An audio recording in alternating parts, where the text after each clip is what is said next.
Hi, I'm David Gale, and this is ACTRAToronto at home. It's fair to say that our Voice Committee is virtually unstoppable. They lobbied for and helped secure Voice Awards for both male and female performers, and they recently helped make recording audiobooks a viable work opportunity for our members here in Toronto. And that's just scratching the surface. The committee is currently chaired by ACTRA Award winner in voice, Cory Doran, and vice chaired by Krystal Meadows and Scott Farley. And interviewing them was informative and lots of fun. But like many of you have experienced lately, we did have some issues regarding our Zoom. Here's my interview. Enjoy. Hello, everyone. How are we doing? Hello. Hello. Let's start with you, Krystal. How is your COVID-19 experiment going? Oh, very interesting, busy. Yeah, lots of great family time, but stressful sometimes when there's fast turnarounds on some auditions lately, like really, really fast. How fast? Sometimes I'll get it late afternoon or into the evening, and it's like by 9 a.m. tomorrow or 11 a.m. tomorrow. So it's like a little over 12 hours, like 15 hours. Sometimes Really. it's tricky when you're juggling many people in a house. Yeah, not really allowed to do that. They're not really allowed to do that. Maybe my agent's not checking their email that often. I don't know. Yeah, maybe. Yeah. And I would talk to my agent if I were you. If I had an agent. No, I have an agent. Of course I have an agent. How are you doing, Cory, and your family? I'm doing okay. I got 3 kids, so we've got a little bit of a crazy house over here. Work has been, let's say, a struggle, to put it mildly. I think it's been, very similar for everybody. Maybe a little different for us in the voice world, because I think we may have had, or at least I certainly did, presumption that we would work, or at least have the opportunity for more work than really has come along these past 5 months. It's nice to see a little bit of a pickup lately, but it has not been nearly what I thought it would be. Nor discussions with other people has it been. Well, that's interesting that you're leading with that, because that one of the perceptions, I believe, within the broader community of ACTRA members is that there is a lot of work for voice performers, and that, gosh darn it, why are they getting all the work when we're sitting at home, collecting our CERB? Yeah, fair enough. I know a lot of voice performers who are on CERB right now. There is still work. We do have things, we'll touch upon it later, what exact fields we do have for voice, but it has not been anything anywhere near what it has been. And I think that there's a general feeling of disappointment from fellow performers that it's been as slow as it has been, and a little bit of bewilderment as well, going, whoa, wow, okay, so we have booths ready at home, several people, a lot of us, and there just hasn't been nearly as much inflow as one would have hoped for, at least opportunities. There haven't been nearly as many opportunities. So are you letting your kids play in the booth? Ironically enough, my middle kid was playing around in the booth, and I had an audition come by that asked for a kid to sing in the background, and he ended up booking the gig. Did you book the gig? No, my son, and for 1 month, booked more jobs than I did. So it was a really good feeling in the house. It's a humbling experience when a 7-year-old, is kicking your butt. So we really check ourselves at the door sometimes, don't we? We have to. And congratulations to the kid. Yes, thank you. Yeah. He's got solid fund. Exactly. Fun.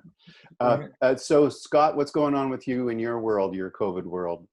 Yeah, I've just been cycling a lot and baking. I learned to make these little French pastries called cannelés. Ooh. What is a cannelé?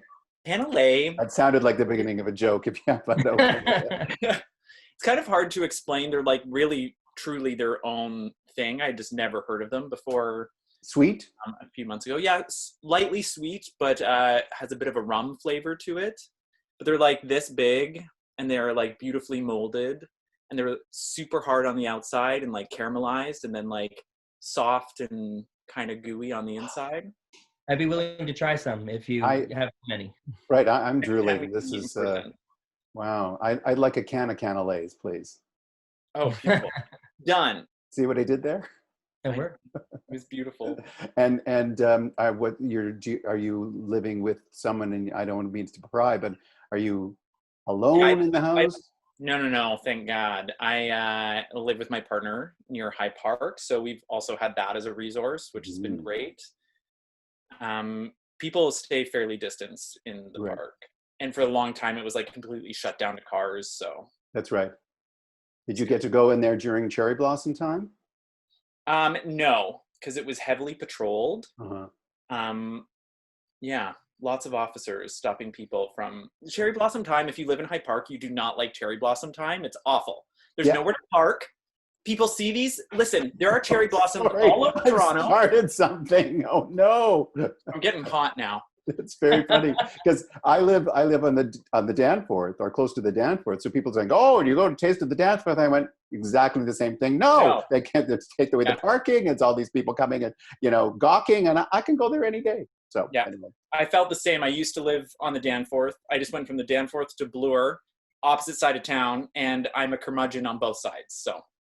Well, we like curmudgeons for sure. So let's go back, Cory, to what you were talking about, the actual types of voice work that was going on during COVID, or that's still going on, I guess.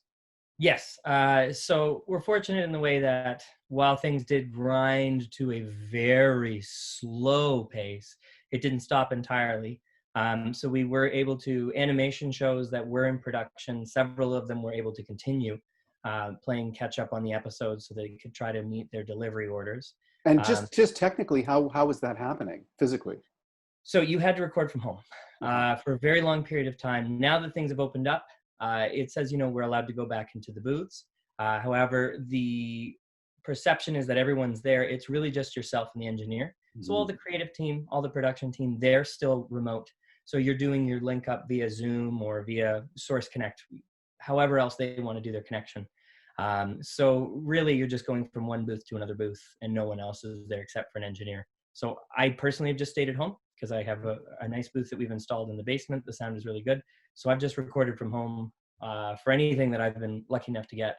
They've said, do you want to come in? And I said, well, save, an hour of sterilization and me driving down, and I'll just stay home if there's no one else going to be in the booth with me right there. And what is that? What type of work is it exactly? Well, that's animation right now. So all animation. We've been fortunate in that some shows that had started were able to continue. Right. Others waited a full 3 months to pick up even the last episode on their order. So some of them have been quite lengthy. Not everyone has a booth. And I don't think anyone expected that they were going to be able to get a booth set up because there's so many factors that go into, can you get a good professional sound at home? And some of them are so far beyond your control. If there's construction on a condo tower beside you, there's nothing you can do about that. Right. And you're not going to get the sound that you would want and perhaps the sound that you need. So there's a lot of mitigating factors. Securing the equipment has not been the easiest thing for certain people. So if you miss that very first big rush of buying the tech, you might have been waiting for months to get everything you needed. It's not all intuitive, depending on how comfortable you are with the technology itself. And depending on what services the studios have been doing to connect to you, some of them are very, very simple. Source Connect now, for example, is extremely easy. It's just through your browser, whereas other ones are a little more complicated and require some dedicated ports through your router. And if you're not a tech person like me, that thank God there are friends who are able to help us through because I had no idea what I was doing. Yeah, I think there was a questionnaire sent to members who had worked in the voice world. It's even just a little bit saying, what type of equipment you have at home. And what that did is it sent a bit of a fear into the general population of the union saying, oh, I have to get this. How am I going to get this? Where am I going to get this? How much is going to cost me? And why, is there work to be had here? Yeah. And that's a fair question and fear. That's something that we discussed at length at various voice committee meetings was, what is the best use of your time and your resources and your stress right now?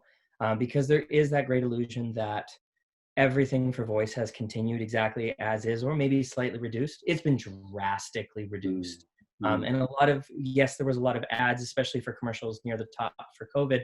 But we have to remember that a lot of these were people who already were the voice of a campaign pre-existing. So they were brought in on pre-existing jobs. Yes, there were some people hired. There were hirings. So yes, luckily some people are employed, but it's not nearly what we were hoping for. So we have had animation. Audiobooks were going the whole time. That never really took a hit, which is fantastic to hear. And there's been some wonderful pushes from within our membership here, especially with Braden Wright teaching all he knows about audiobooks. So we have really great talent that's pushing out audiobooks right now. And Penguin Random House down the States has launched a new website, Ahab. You should check it out if you want to get involved. And that way you can get your profile set up and you can see what they're looking for exactly for novels, audiobooks, so that you can submit yourself. So while we've had audiobooks, we've had animation. Obviously, there's been some radio and TV. I think we can all agree that it's been, ebbs and flows, but really, really slow, not a sustainable wave for everybody. And then what we have is video games. Video games have always been, there's a big project and then there's nothing. There's a big project and then there's nothing. I think now, based on discussions I've had with other people, that we are starting to see more of those larger productions starting to roll out in their casting, which is fabulous, because a lot of what we've seen is pre-existing jobs where you're finishing a gig that you had booked before and not new things. So it's nice to finally have something that could at least be a potential for something on the horizon, which is a more long-term gig that we have lined up. So just to be clear, the people who are doing the audiobooks, they generally do it from home anyway. They have their studios at home, so it hasn't been much of a change for them because they're prepared. Well, a little bit, because we do, Toronto has quite a few audiobooks being recorded, and they are recorded in studio. And I'm sure some people were recording in studio, especially when the studio ban was lifted, when we entered phase 2. However, the majority of the work is done at home and has been done at home for audiobooks for a whole bunch of reasons. It's infinitely cheaper as an overall production. If audiobooks is your thing and you're talented at it, you're going to be able to produce far more audiobooks at home by yourself than you would renting a studio and incurring that cost. Because while you have an engineer who can edit for you at a faster rate than anything, it depends on what deals you may have, and you can work your own hours. Some people can work until 3 a.m, and that works for them, and that's great. So they can produce at their own pace. Yeah, and it's finished hours with audiobooks. It's correct. Yes, it's not exactly. Yeah. Right. So Scott, what do you hear from the members of your committee, or have you heard of late? Yeah, well, a ton off the top was just how much work has gone down, like most of the industry had, and how much people were missing work and what they weren't doing. I think the big thing that you were touching on before is like there's this conception out there that there's all this voice work. There's just more than there was of film and TV, which had been like completely shut down for like sets, right? So I think that's what people were seeing. But again, it was totally a lot of the voices of, or if people had those long-standing gigs. But we had an influx at the beginning of people being like, do I need to set up a booth? How do I set up a booth? I've been thinking about setting up a booth, and now I'm gonna finally take the plunge, but I don't know what I'm doing. So we have a million questions about microphones and how to treat your space and Source Connect and Zoom and all that stuff. So we were hearing that and discussing that and bringing in experts to talk about it at large. On Zoom meetings. Yeah, on Zoom meetings for our voice committee meetings, and just like little webinars and stuff, which you can find some of them on the ACTRAToronto website. Little plug under voice committee. If you're still thinking about setting up a booth, or if you're like me and still terrified to use Source Connect to this day. I do notice that none of you are recording in your booths. My booth is not designed for me to record visuals. It's fantastic to record audio, but I would have to get a whole bunch of lighting in there, and I would even have to move the walls out to get a camera position that made any sense at all. It's fantastic for sound, and it's terrible for everything else. We've seen Cory's booth, and it looks like a bit of a Dexter scene. Wow, lots of plastic and knives. It inspires. It really brings the character. Oh dear. And you definitely have to clean it after every gig. Absolutely. gig. So, I would just also Yep. jump in on that and say, like, it shifted from a lot of conversation from members about your home booth and home studio to hearing about people's in-booth experience since the booths opened up again and studios opened up again, right. which And was pretty good. Tell me about some of those experiences that you've heard that they've reported to you. Yeah, well, just that, like, the studio has your back. The studio was really taking care of the performers and making sure that they were comfortable, not just like seeing that things are okay and that you're being distanced, but checking in and being like, do you feel okay? Do you feel comfortable coming into work? Mm-hmm. And I think that's a very positive thing, to just know that they have her back. And that everything is sanitized and that everything is Yeah. up to code. And Yeah. And those are the handful that I've heard, which has Mm-hmm. been good. And I've had one experience myself, which was in the same boat as that. And I encourage anyone who watches this, if you don't have a good experience, reach out to us, because we need to figure that out. Absolutely. Yeah. And that's why we have such an active voice committee. In fact, the chair and the vice chairs are like a committee themselves. Look, there's a lot of you, and that's good, and that's a lot of work going on. So, Krystal, what do you guys have going on in your committee? That I know that it's a very active committee, so it's a lot to talk about. But I think you can handle it. We just had something happen. Darcy Smith, who is the head of voice at the University of Cincinnati and runs an amazing vocal combat workshop. He had the wheels in motion for a research study on his vocal combat technique. So I think they just wrapped it up about 3 weeks ago. So just before phase 2, he got permission from the government to bring actors in one at a time. He was still in the States, but Kim Herden was directing remotely, and actors did a Zoom workshop where he took them through some training, and then they went one at a time to one of the studios downtown where they would go through a mock record, and Kim Herden was directing them for that. So there was 24 actors that got to participate in that. So it was, I think we had about 65 people apply, and then it was all at random who was selected. Mm-hmm. So we gave Darcy the information, and at random he selected everybody. And he said it was really, really great. The commitment level was amazing. He thought he was going to need to have a wait list and bring people in last minute, but everybody was committed. He was so impressed. And now they're going over the data. He was saying there's a voice therapist and a statistician. They're going through all of the information, all of the recordings. And then it meant that a number of members got his in-depth vocal combat workshop to prepare them for the research study. And then there was a control group as well that just got a regular vocal hygiene lesson so they could kind of compare the differences. So that was really exciting. I mean, you know what, just for some of our members who may not know, could you explain what vocal combat is, for example? Oh, sure. Yeah. So Darcy has a workshop. It's anything and everything he mainly focuses on video games. So all kinds of death sounds, all kinds of yelling. I mean, yelling.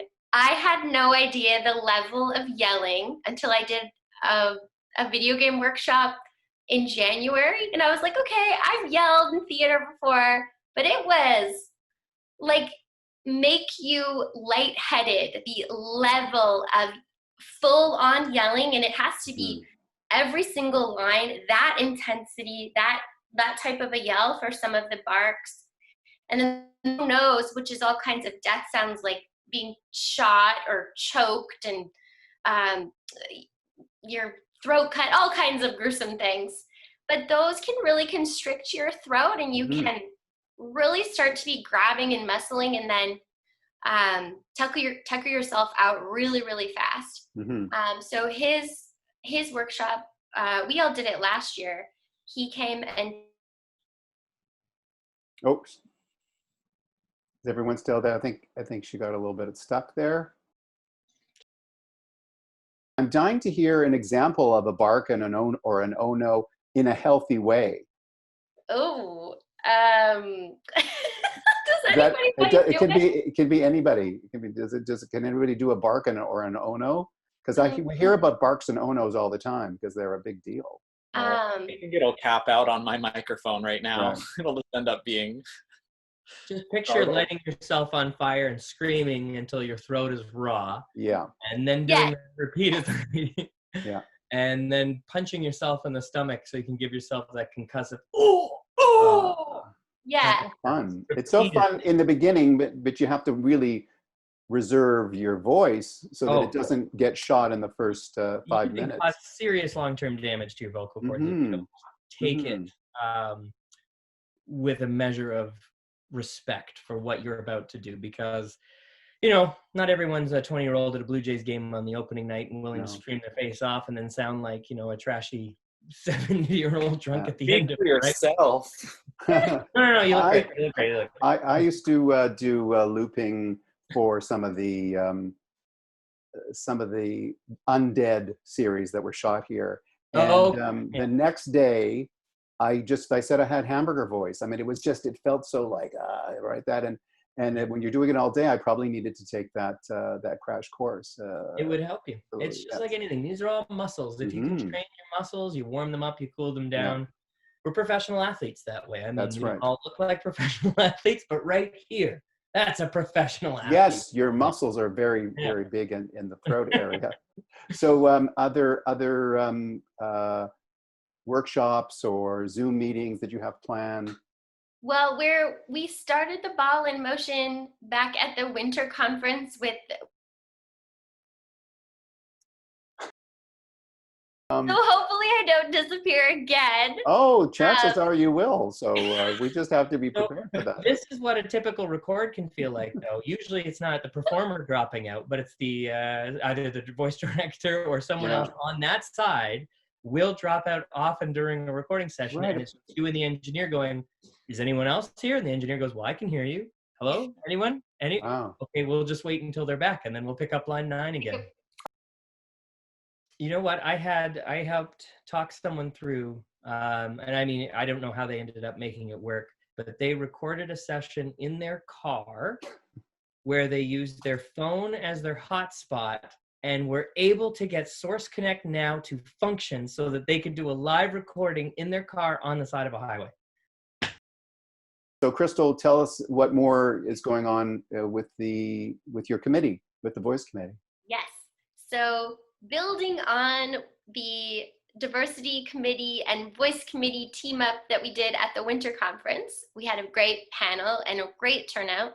The plan was to have an in-studio voiceover workshop with a number of BIPOC actors and give them some training in animation, voiceover, to try to expand diversity in voiceover. And because of COVID, we can't do the in-studio workshop.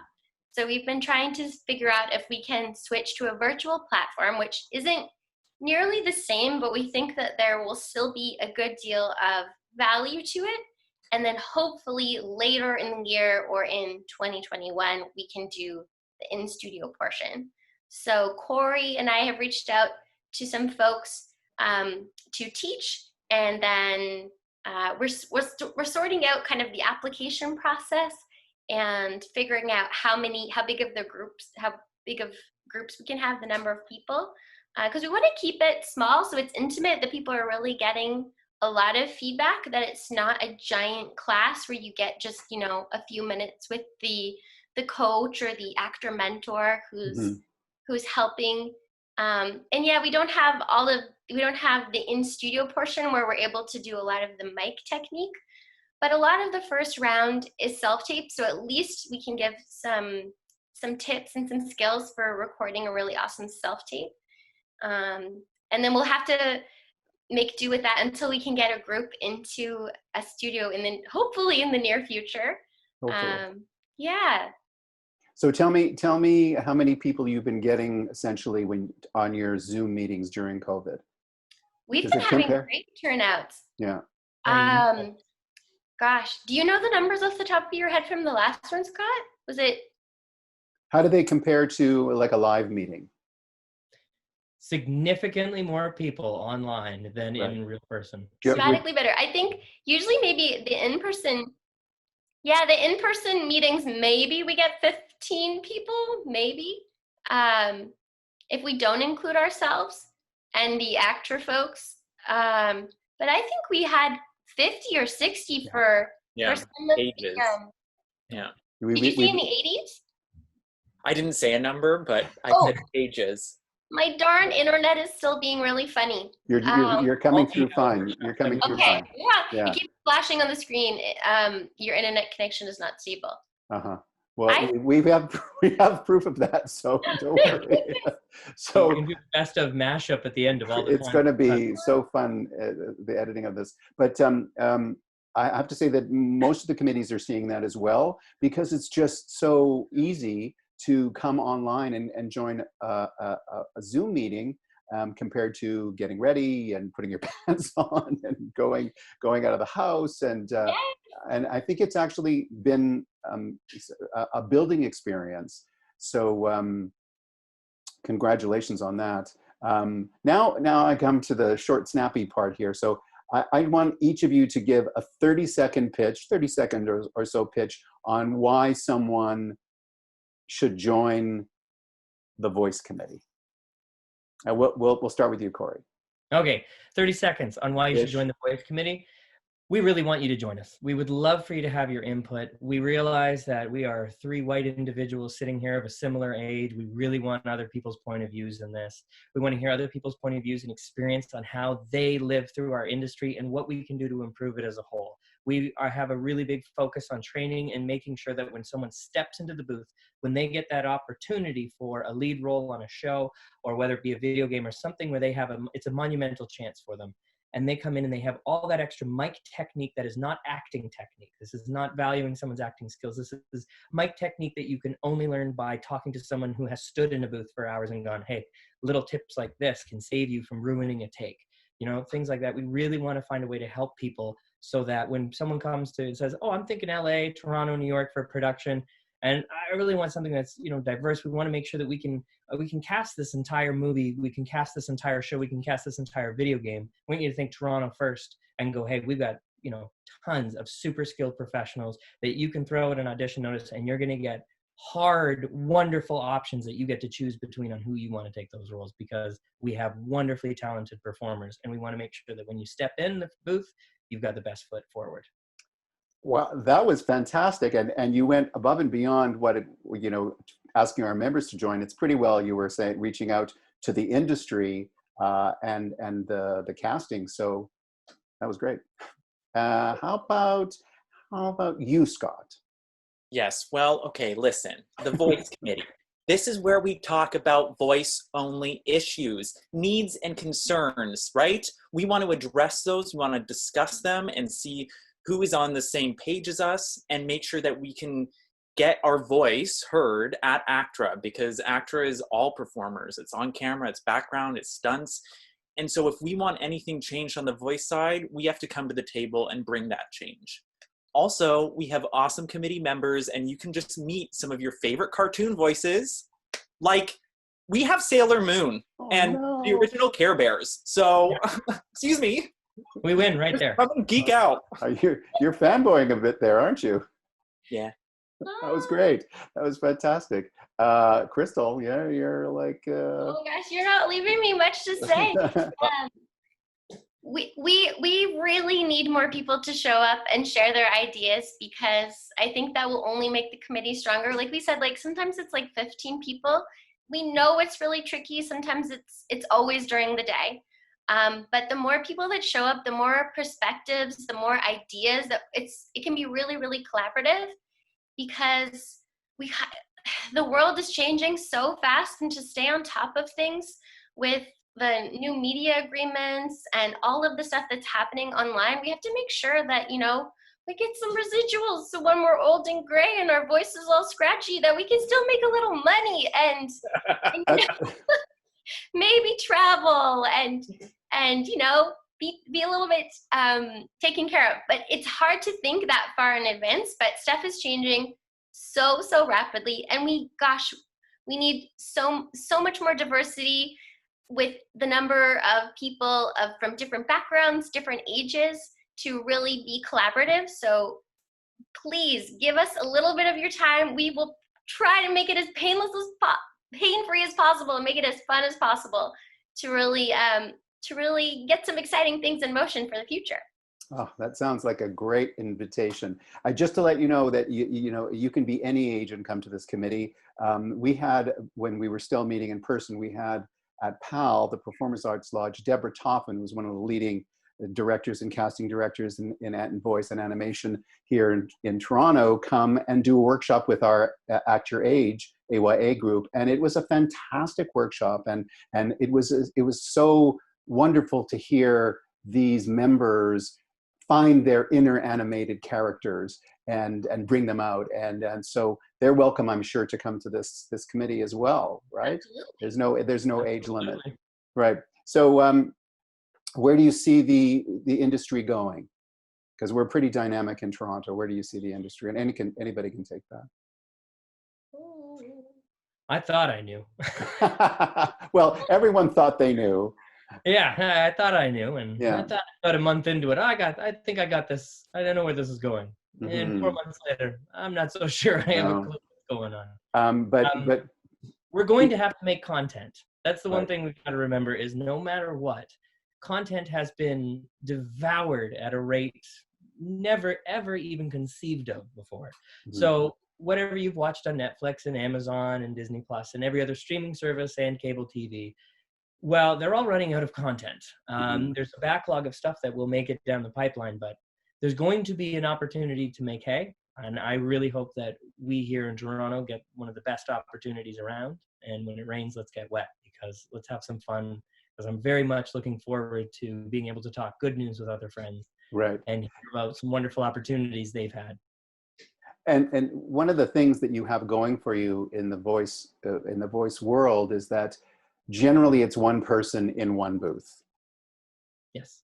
And the people who are the technicians are generally behind glass and not in contact with you. So it's easier to clean the booth. You're not dealing with other people. So that's one thing that's definitely, once people feel more comfortable just generally getting out, that there's going to be an option. So that's a good way to think of a positive future too. Yeah. I've even seen a creator that I follow on Instagram was showing an ensemble record that they did via Zoom. So it was for an adult comedy series, and everyone's on their little camera, and you can just see the 9 squares of people, and they're improvising and going back and forth. And I'm like, what a world that they're like still keeping with that. It's phenomenal. Lots of creative juices flowing during this time. People are not just holed up in a corner, for sure. Anything else anybody wants to talk about the voice committee? Are we done? This has been a long 5 months. Anyone else looking forward to something else for change? Yeah. I You feel guys like are going to go like that too. Yeah. Yeah. And it's going to be winter. I hope we're not doing this in winter. Oh. We're used to being inside during the winter too, so that's another thing. You have a tremendous committee, and it's always been a bit of an envious group that work in the voice world, and you guys exemplify that certainly. So continue doing what you're doing, and you inspire new people to join, and thank you for your volunteerism and your leadership, because that's what makes this union work. So keep on doing what you're doing. Thank you, David. Thank you. And a big shout out to, we have an amazing team at ACTRA that we get to work with too. Sue Milling, Judy Barefoot, Alistair Hepburn, Taysa Decker. Oh, am I forgetting anybody? That work with the voice? That work with the voice committee, because they do all kinds of things behind the scenes, and we always ask them, can we do this? Or they let us know. Like we couldn't do it without them. Yeah, am I forgetting anybody? We have the best staff. So thank you very much, and thank you for your time, and really stay safe. Yes, stay safe, everybody. Bye. Bye.